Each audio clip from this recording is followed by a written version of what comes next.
Do you want to know why Anthony Joshua lost again to Alexander Usyk? This is the Realest Breakdown by Boxingego. What up, Fight World? It's your boy Ego, and I'm back with some more boxing. Come in and hit the red and white button. That's the subscribe button. SLC, subscribe, like, and comment. Now, if you guys follow the channel, you'll know Anthony Joshua, he lost again. He is no longer a champion, and he has 2 losses to Alexander Usyk. You see from this video, for their fight week, there was a massive size differential between Joshua and Usyk. Usyk, he's a tricky bastard, and he just has Joshua's number. Now, it was a solid fight, good pace fight. Joshua has some spots, but ultimately Usyk was too much, and I kind of want to break it down in the Realest Breakdown and give you guys some insights as far as why I believe Anthony Joshua lost this one. Leg up. Now I'll show you guys some tweets from my Twitter. Follow me at Boxingego. I says, and I told you Robert Garcia wasn't going to change anything.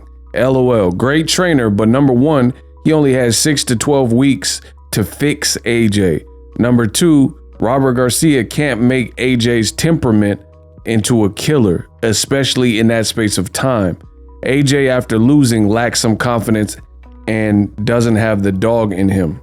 And I think that's a big thing. Like, before the fight occurred, I was hearing all this talk about how Joshua was going to fight like a madman and fight like a big man and really bring the fight to Usyk. And it sounds good in theory, but the execution is something completely different. And Joshua failed to do this. If you look at the beginning of this fight to the end of this fight, Joshua did not fight like this big, much bigger knockout artist. I said AJ has a weird temperament. Like when Andre Ward got dropped by Sergey Kovalev, he got up and smiled. And then he got mean, vicious body shots. And he really brought the fight to Kovalev. When Shane Mosley rocked Floyd Mayweather in round 2, Floyd won every single round after that and started dogging Mosley. AJ begins to retreat under siege. And I knew that despite Robert Garcia being a 2-time former champion, great fighter who's worked with the likes of his brother, Mikey Garcia, who's an upstanding champion, Maidana when he beat Broner, and other fights, you know, Maidana versus Floyd. Despite all of that, Robert Garcia or any trainer, they can't make Anthony Joshua into this vicious, you know, dog. And I really feel that's a major fault, especially post-fight loss Joshua. Ever since he lost to Ruiz, that dog seems even lesser. You know, there's always at least moments where it was in question, like even like the Carlos Takam fight. But when he lost to Ruiz, it's like it took something out and he's not willing to go and walk the plank to go into hell and try to get that. And when he starts getting teed off on by Usyk in this rematch, he just freezes up and it looks like he's just like in full backup and retreat mode, you know, and I don't see how that's going to beat Usyk. I said, I think that's why we haven't seen Anthony Joshua knocked out cold, because he lacks dog. He's not willing to go out on his shield and go for broke when the chips are down, even when he needs to. And when an opponent starts making him uncomfortable, he freezes and he gets less aggressive. And that's a pattern that I've noticed. You've seen it in the Andy Ruiz fight. You've seen it in the Usyk first fight. And I definitely seen it in the Usyk rematch. Joshua, when he's under siege and he's being attacked, he simply doesn't like it. And people have always said he's like a robot and a big, you know, robotic, stiff kind of giant, Frank Bruno type. And I think it comes out when he can't figure out his opponent and when his opponent is befuddling him, you know? Like, I think Joshua, dare I say, is kind of a front runner. If things are going his way and he could use his size and not trail too far, like let's say the Povetkin fight where he was losing early rounds, but he wasn't so completely out of that fight at any point. Like, even though he was losing, I think he had a bloody nose and things like that, he was still in the fight and he was still trying and competing. But when someone breaks out on him and, lands combinations that he doesn't see and starts making him look foolish and he's really under siege, or you look at Andy Ruiz with the hand speed, things like that, he seems to not know what to do in those moments. And he backs up and he seems to be less willing to impose one of his strongest attributes, or what could be one of his strongest attributes, which is his size. And that's very weird to me. Standing in at 6'6", longer arms, your whole career, especially his first 18 fights or so, he was billed as a knockout artist, selling out arenas. And he's letting these shorter, smaller guys, because you have to keep in mind, Usyk came up from cruiserweight and Andy Ruiz was on a 5-week camp, and he's definitely shorter with shorter arms. And he's letting these smaller guys almost like bully him. And I think that's one of the big things. Usyk did so many things. I'll have to probably separate this into multiple videos to fully give you a grasp of it. But I was very impressed with Usyk, as is usual. I mean, a guy came up from cruiserweight where he was undisputed, moved up to heavyweight, and he just moves. And I think his movement, the footwork, and the different looks that he's given Joshua just gave too many complexities to Joshua. Joshua, he did good in spots where he would land vicious body shots, and it had effect on Usyk.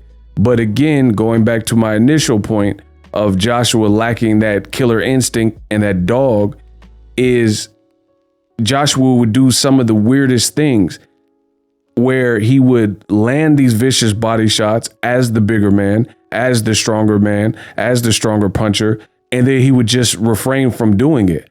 And it looked like it had a noticeable effect on Usyk when he was landing the body shots. So I'm like, if you hit Usyk with these shots and then it worked, why would you stop? And then Usyk, he would let Usyk off the hook kind of, and Usyk would get back into his rhythm, having the heart that Usyk has, get back into his rhythm and start landing combinations on Joshua. And then from that point, Joshua would occasionally throw a body shot, but it would be kind of singles. And it really made me question really the temperament of Anthony Joshua, of why you're doing this.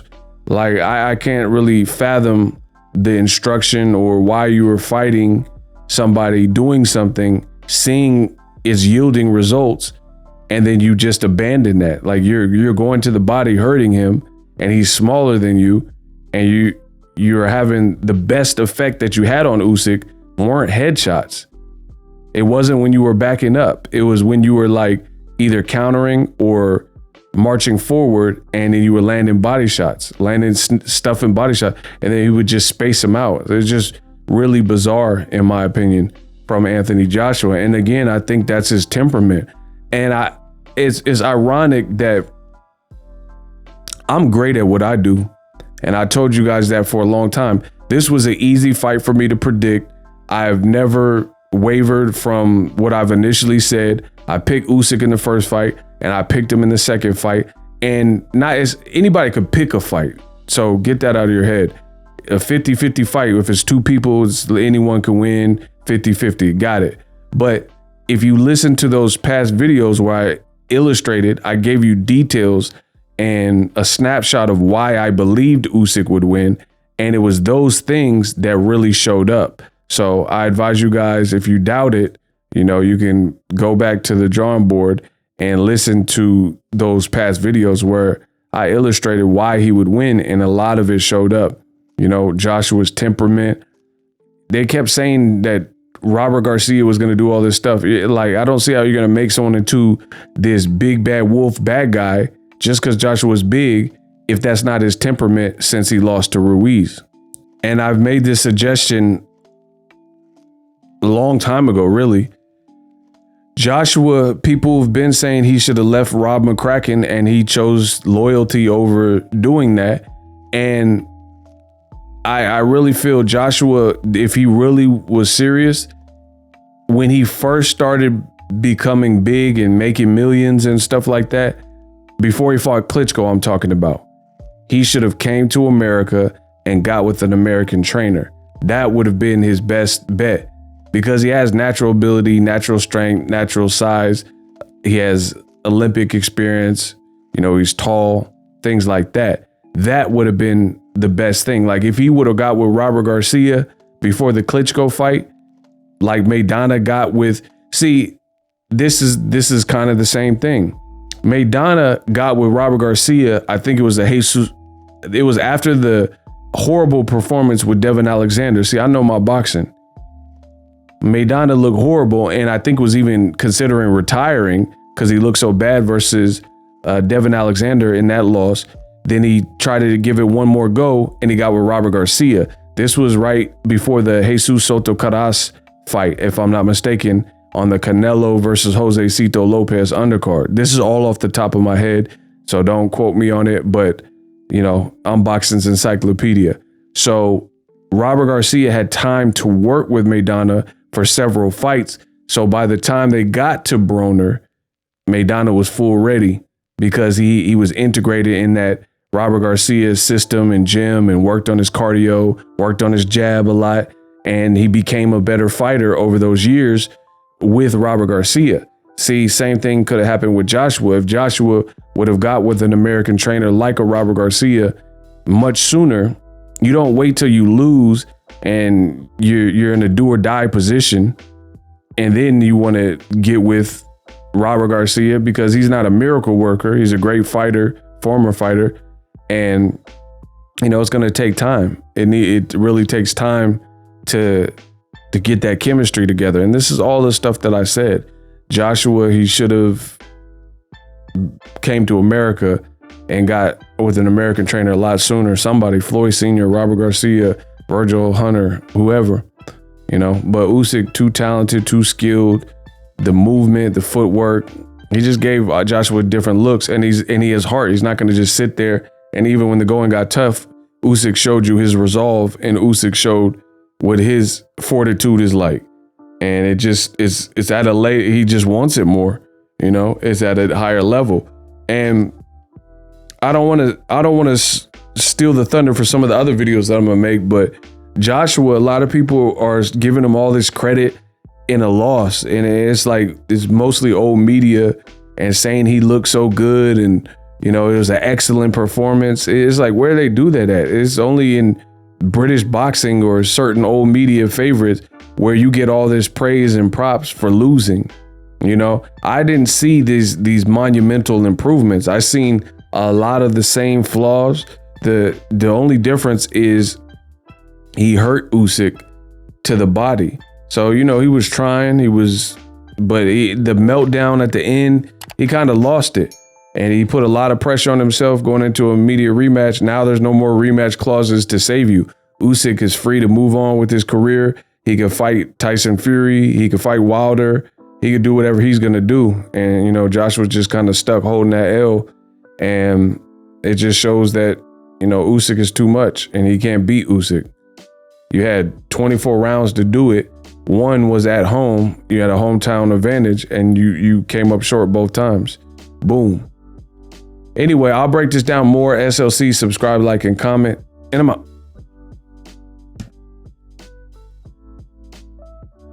Introducing Super Thanks.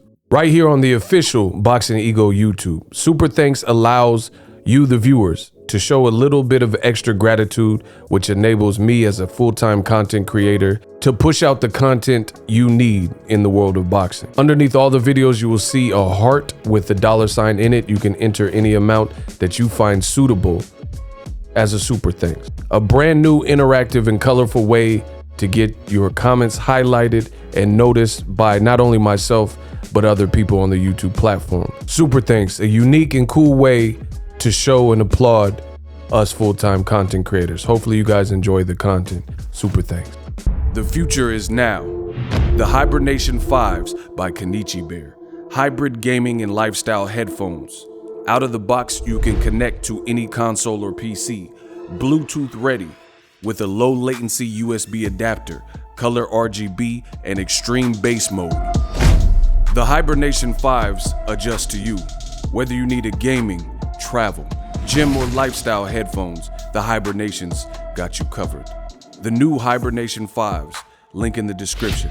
customized the way you hear the world. Welcome to the nation. Are you tired of your YouTube videos not getting any views? Well, consider TubeBuddy. I've used TubeBuddy for years to scale up my YouTube channel. Now we're sitting over 200,000 subscribers. TubeBuddy is a browser extension that offers a ton of built-in productivity and time-saving services to take your channel to the next level. Use my link in the description to get started with TubeBuddy and level up your channel faster. We working.